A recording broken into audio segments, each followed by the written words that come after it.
Shalom, Bapak Ibu Saudara. Kita melanjutkan lagi studi kita kristalisasi, masih di kitab 1 Tawarik. Ini sudah tema yang ke-16 yang kita coba pelajari. Dari pasal 21 ya, mengenai judulnya ini. Kalau dari terjemahan LAI itu pendaftaran dan hukuman.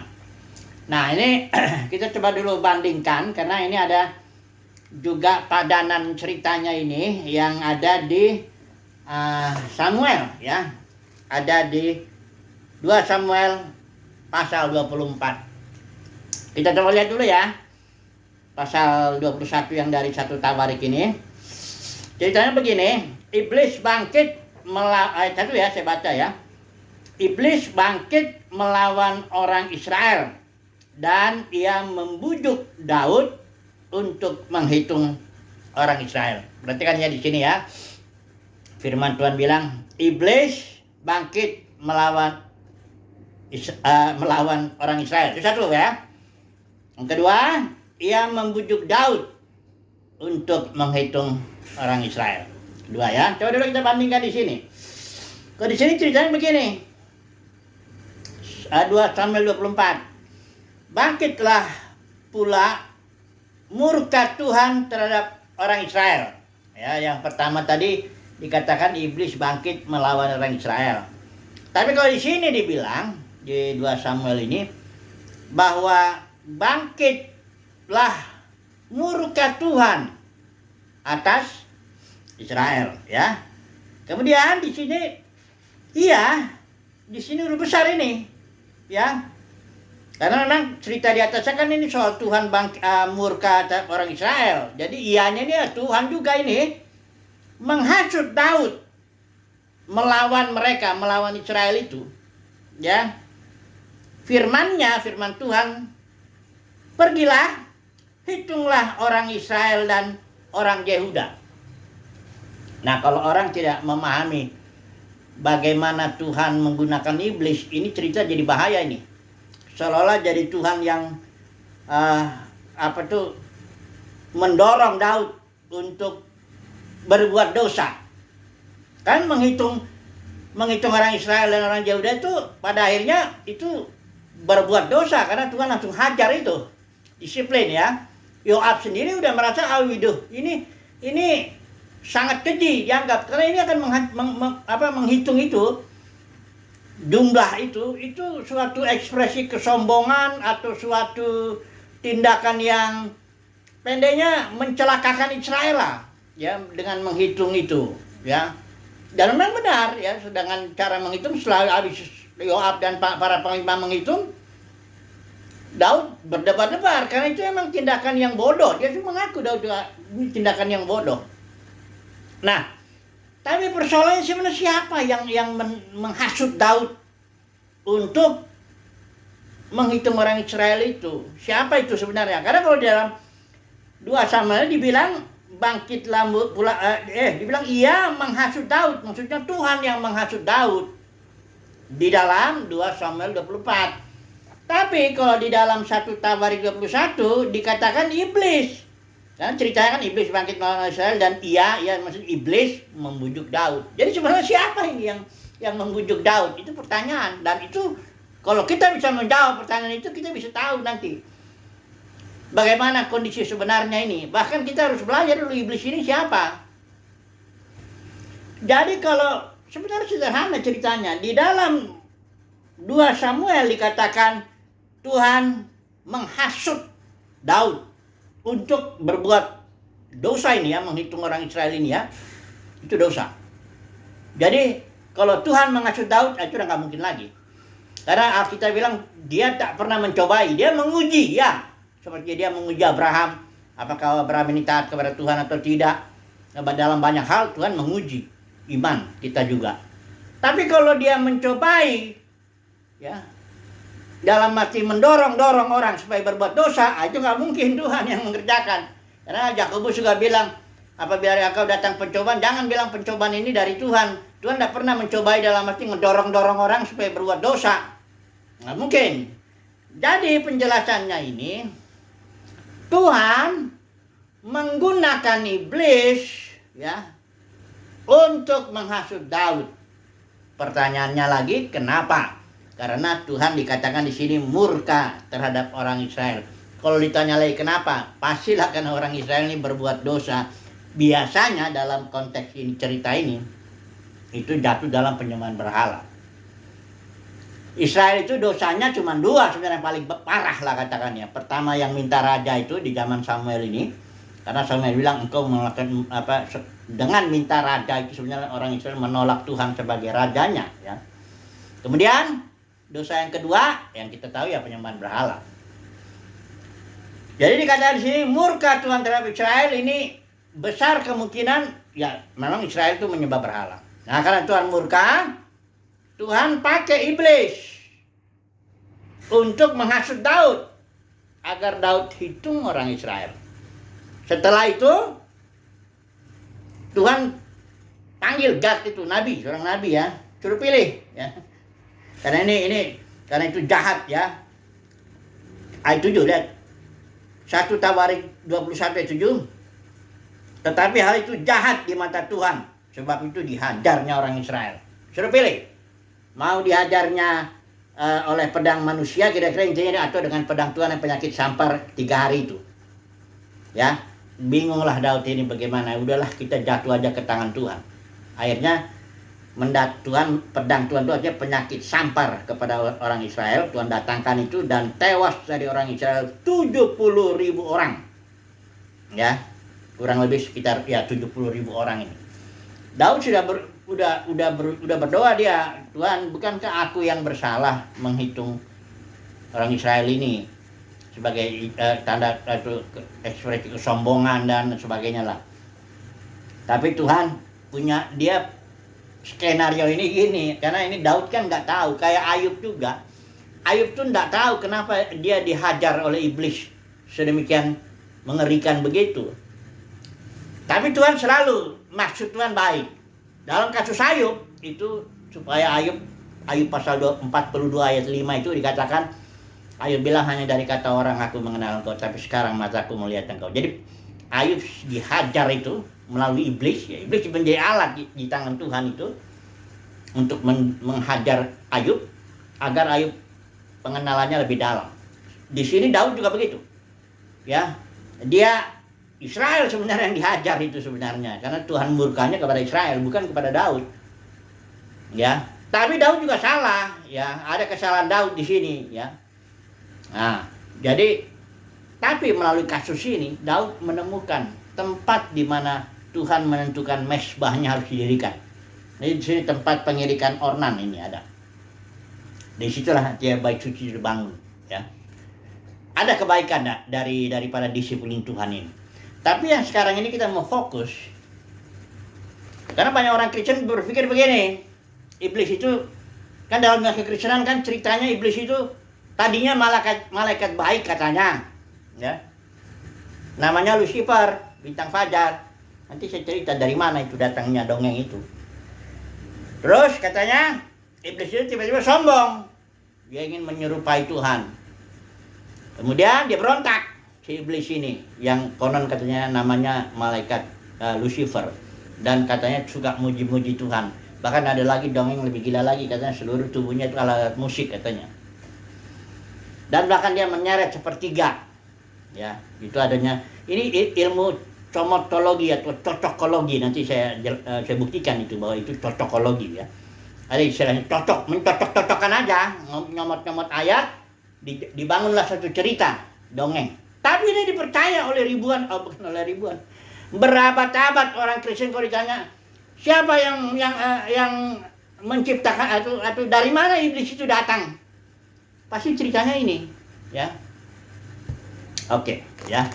Coba sekarang atau saya mulai dulu ya dengan pertanyaan menjelaskan dari mana sebenarnya iblis atau setan itu, ya.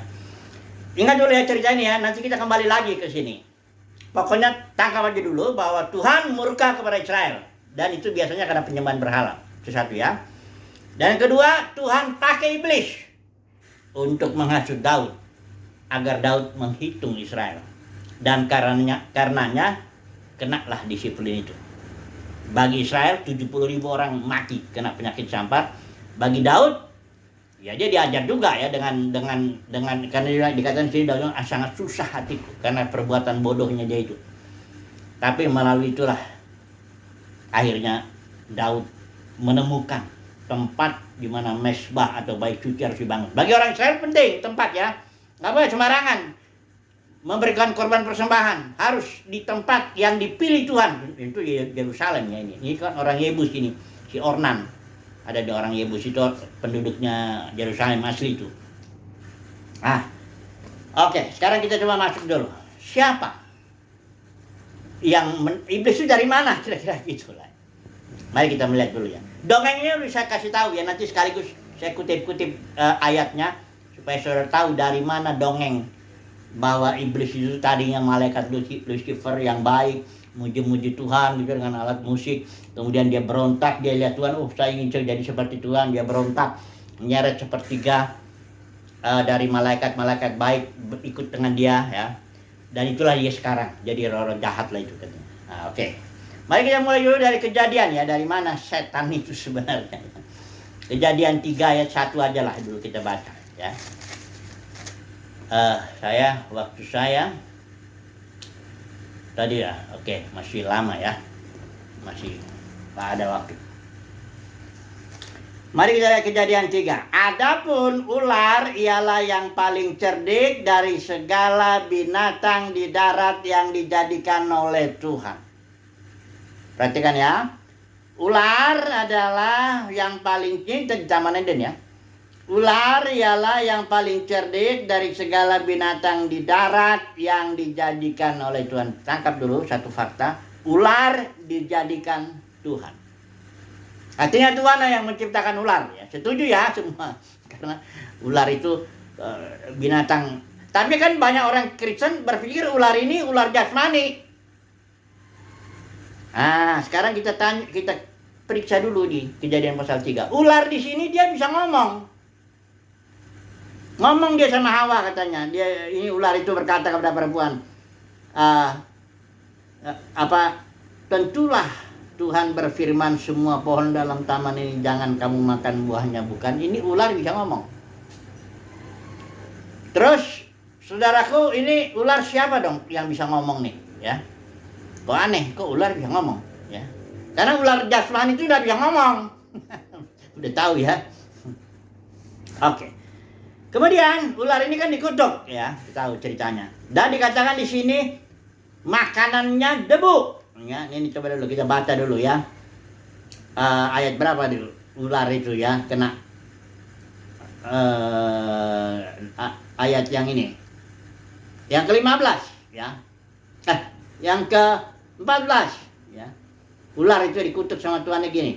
Karena kau berbuat demikian, terkutuklah engkau di antara segala ternak dan di antara segala binatang hutan. Dengan perutmu engkau akan menjalar dan debu tanahlah akan kau makan seumur hidupmu. Jadi ular di sini pertama bisa ngomong, kedua karena dikutuk Tuhan dia makan debu. Nah, sudah lihat nggak ular jasmani itu? Ular jasmani jelas dia tidak bisa ngomong kan? Yang kedua ular jasmani juga bukan makanannya bukan debu. Dia kan makan kodok, kadang-kadang dia makan kambing, bahkan dia makan manusia. Ya pernah lihat ular dibelek itu, ular kelihatan lah orang yang udah hancur lah gitu. Jadi ini bukan ular jasmani, ya. Jangan juga bikin cerita konyol. Itu iblis yang tadi malaikat itu masuk ke dalam ular.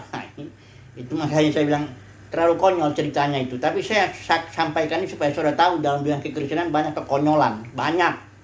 Ya ini salah satu yang saya mau sampaikan. Oke, kalau sekarang kita simpulkan bagi orang yang normal lah. Saya anggap aja saya bicara sama orang yang normal lah, yang nggak mengada-ngada gitu, ya. Orang normal akan tahu bahwa ular dalam Kejadian pasal 3 bukan ular jasmani. Itu yang otaknya normal ya, yang tidak cari aneh-anehan ya. Oke.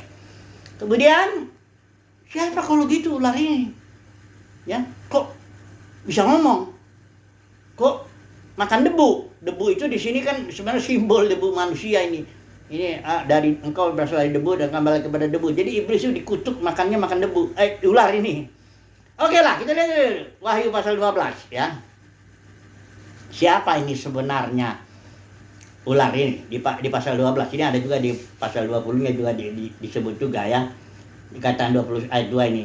Naga, si ular tua atau iblis ya. Jadi ular tua itu adalah iblis. Jadi ada dua nih dikatakan di sini di Wahyu 12 juga ada. Ya. Yang pasal 12 Wahyu ayat 9. Dan naga besar itu si ular tua yang disebut iblis. Jadi ular tua itu adalah iblis. Nah, tua itu istilah Ibrani, istilah Yunani itu arke, tua itu. Ya, bukan berarti dia tua umurnya, bukan. Tua itu artinya ancient atau arkaios itu yang dari mulanya itu loh. Ular yang dari mulanya itu. Yang di kitab Kejadian maksudnya di sini ceritanya. Karena dari mulanya cerita munculnya ular itu ya di Kejadian pasal 3. Jadi yang dibilang itu ular yang dari mulanya itu adalah setan. Ini jelas ini pasal 12 ayat 9 dan juga Wahyu pasal 20 ayat 2 sama. Jadi ular yang di dalam kitab Kejadian itu yang disebut dalam kitab Wahyu itu ular tua, ular yang dari mulanya itu yang muncul di kitab kisah di Taman Eden itu adalah iblis. Ini Alkitab bilang begitu. Nanti saya buktikan lagi ya. Jadi ular yang di dalam Kejadian pasal 3 itu adalah iblis, simbol daripada iblis karena kitab Kejadian di situ sebenarnya perumpamaan. Ya, Taman Eden juga perumpamaan hati kita. Karena Adam dan Hawa suruh jaga Taman Eden. Kita Amsal yang jagalah hatimu dengan segala kewaspadaan.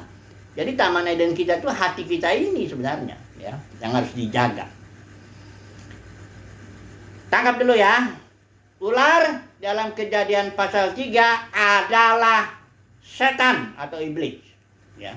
Kemudian kita kembali lagi baca ini Kejadian 31. Adapun ular atau yang disebut iblis itu ialah yang paling cerdik dari segala binatang. Berarti sifat dasar setan itu binatang. Ya, kalau saudara tahu binatang misalnya musang makan ayam, biarpun mulutnya berdarah-darah gitu habis makan ayam, dia tidak ada rasa belas kasihan atau dia merasa bersalah atau merasa nggak ada itu. Ya, itulah dia sifat dasar si setan itu, sifat dasar binatang. Jadi adapun ular yang adalah iblis itu yang paling cerdik dari segala binatang di darat yang apa? Dijadikan atau diciptakan oleh Tuhan. Jadi setan itu makhluk dengan sifat dasar binatang yang diciptakan Tuhan. Karena memang kita juga bilang segala sesuatu berasal dari Dia. Tujuannya oleh Dia ya, bergerak oleh karena Tuhan. Setan nggak bisa bergerak kalau nggak Tuhan kasih tahu, nggak kasih apa ya, nggak kasih kesempatan untuk bergerak. Perhatikan aja waktu Ayub itu. Oh boleh ya serang itu tubuhnya, anak-anaknya dan harta bendanya, tapi jangan nyawanya ya. Baru iblis bisa bergerak, ya. Karena dalam Kristen ini ada ajaran yang para teolog itu bilangnya dualisme. Dualisme itu satu pengajaran ada dua kekuatan yang sama yang bertarung dalam dunia ini, dalam alam semesta ini ada dua kekuatan. Pertama kekuatan yang namanya Tuhan, yang kedua kekuatan yang jahat juga yang namanya setan. Makanya saya pernah komen itu, siapa itu pengkhotbah bilang waktu di Ayub kan ada tertulis Tuhan yang memberi, Tuhan yang mengambil. Dia bilang bukan Tuhan yang mengambil, yang mengambil itu setan. Tuhan hanya memberi. Jadi bagi mereka itu umumnya ya, ini umumnya kalau umumnya orang karismatik biasanya begitu, umumnya ya. Reform juga begitu juga barangkali. Tuhan itu adalah dualisme ya, Tuhan itu baik, Dia yang memberi yang baik pada kita, berikan kesehatan, harta benda, makan minum, pakaian, dan semuanya. Nanti kalau ada malapetaka, ada kecelakaan, itu berarti iblis yang lakukan itu. Jadi ada dua Tuhan. Yang satu Tuhan baik, namanya Bapa di sorga, yang satu Tuhan jahat, itu namanya setan. Padahal itu di Amos juga dibilang kalau ada datang malapetaka, siapa yang mengerjakannya? Amos pasal 3 itu, kalau bukan Tuhan. Yesaya 45 juga ada bilang, akulah yang menciptakan terang dan gelap, aku yang melakukan itu. kata Yesaya 45 itu. Ya. Tapi oke lah, kita masuk lagi sini. Di dalam Ibrani, Yohanes pasal 8. Ya, untuk membuktikan bahwa setan tuh dari mulanya udah jahat. Bukan dia tadi baik, malaikat baik, Lucifer, terus jadi berubah jadi setan. Enggak. Coba lihat Ibrani Yohanes pasal 8 ayat 14. Kata Yesus ya, iblislah yang menjadi bapamu dan kamu ingin melakukan keinginan bapamu, karena orang Farisi ingin membunuh kan, karena iblis itu gelarnya dua, pembunuh, pendusta. Ayat 14 dia bilang, iblis adalah pembunuh manusia sejak semula. Artinya di sini arke, istilah Yunani arke itu sejak permulaannya.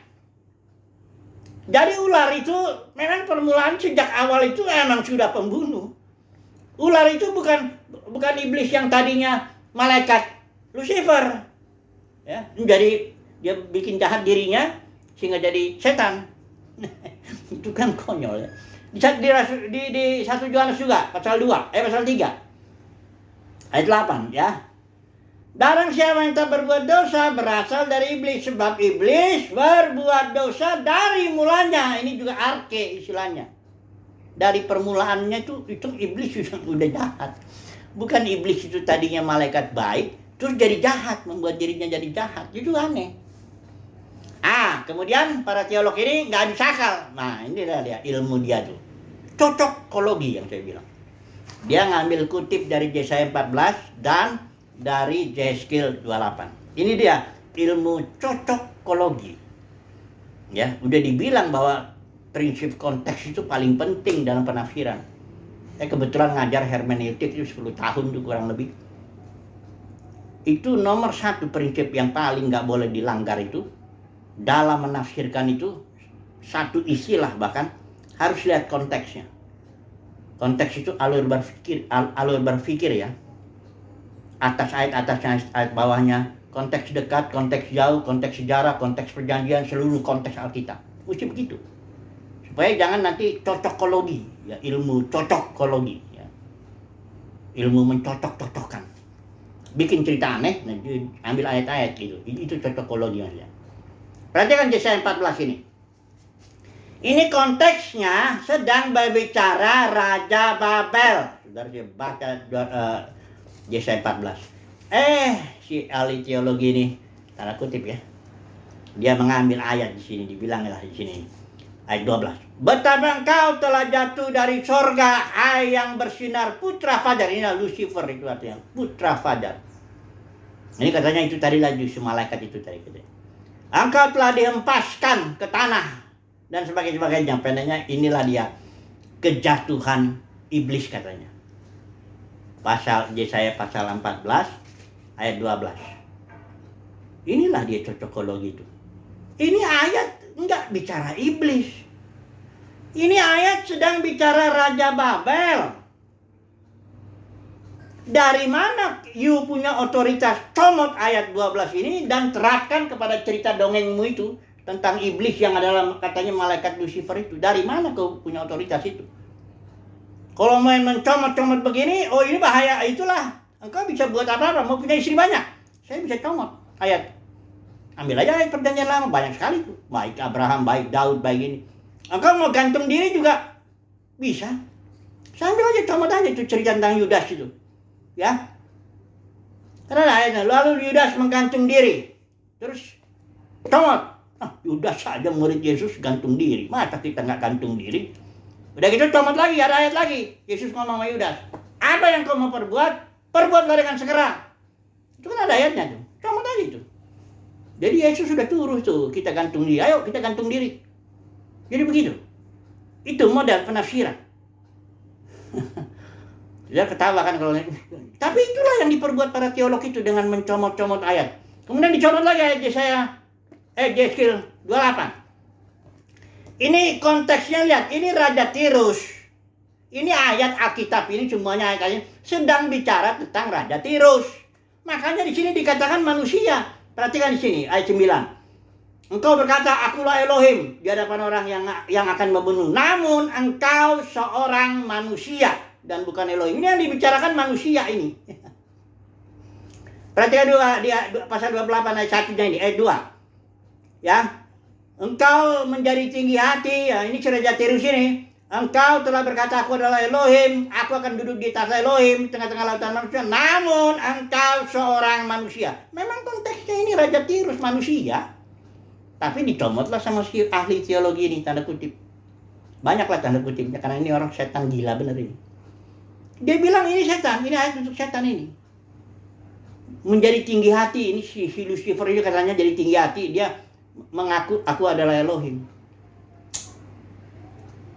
Bagaimana lagi mau saya ngomong? Ya. Tapi anehnya ini dipercaya ribuan tahun, berabad-abad ini dipercaya ini. Saya nggak tahu ya ceritanya ini mulai dari mana ini sebenarnya. Saya pernah menyelidiki juga dari mana cerita bahwa iblis itu malaikat yang bagus, Lucifer, dan jatuh menjadi setan. Ini cerita dari mana? Kalau diambil sepertiga, diambillah ini ayat yang di kitab Wahyu ada jatuh, bintang jatuh menyeret sepertiga. Bintang itu di kitab Wahyu itu son of God, anak-anak Tuhan, bukan setan. Setan itu simbolnya di kitab Wahyu itu ular atau naga. Jadi bagaimana lagi saya mau bilang? Karena cerita ini sudah dipercaya oleh dunia kekristenan. Saya mesti katakan saudaraku ya, banyak hal dalam dunia kekristenan yang dipercaya yang salah.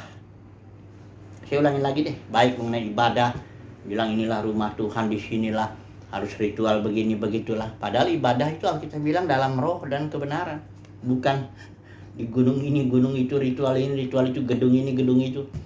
Terus dibilang lagi, denominasi itu adalah gereja yang kelihatan, visible church. Nah, itu ajaran dari mulai Martin Luther tuh, saya sering kutip. Dipercaya terus sekarang bahwa denominasi gereja, kalau ditanya orang, gereja itu yang mana? Ini dia gereja nih. Denominasi tertentu, tadi aliran apapun, itu dibilang gereja. Padahal itu gereja itu pecahan gereja. Saya udah tulis, pecahan gereja itu. Gereja itu bukan itu. Bukan gedung denominasi, bukan juga alirannya, bukan juga organisasinya, bukan, pokoknya gereja itu adalah organisme, tubuh. Jadi banyak ya tipu-tipuan ya dunia kekristenan. Makanya Rasul Yohanes bilang apa yang ada dalam dunia. Ingat ya, Yohanes itu lihat konteks ya.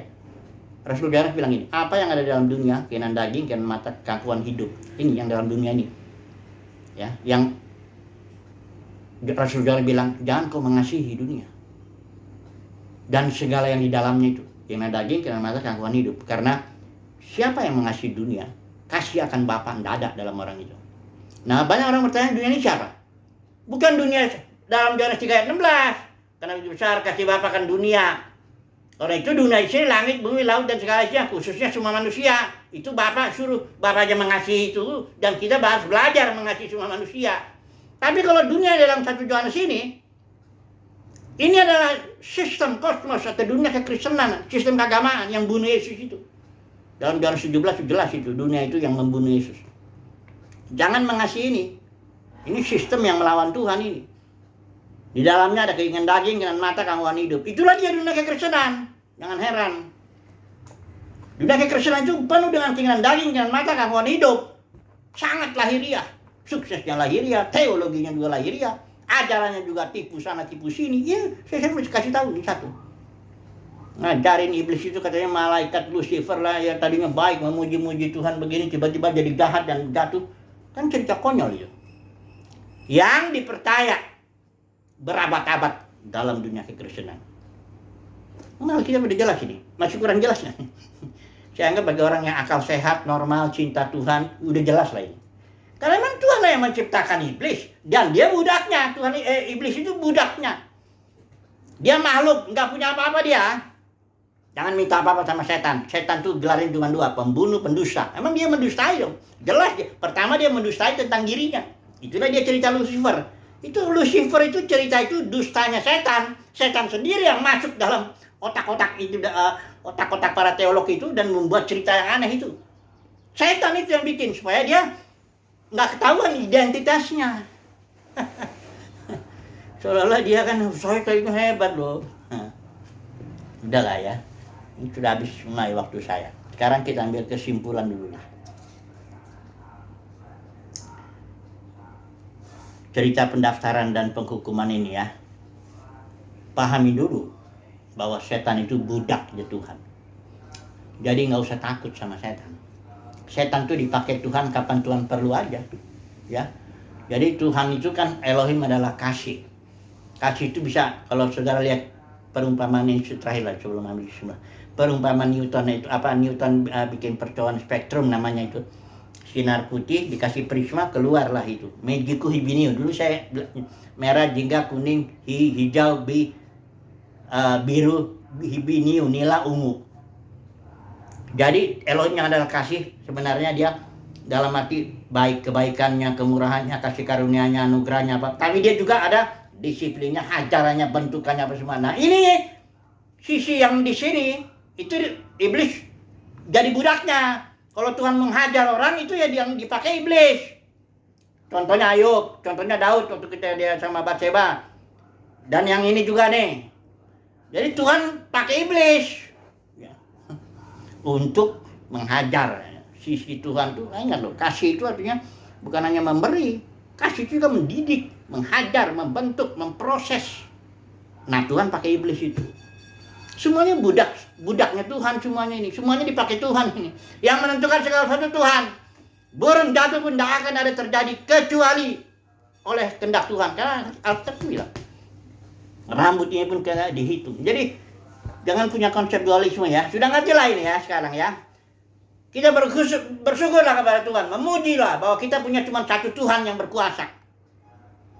Yaitulah Tuhan Yesus Kristus. Nggak ada dua itu. Iblis juga setan aja itu yang dipakai Tuhan kapan Tuhan mau pakai.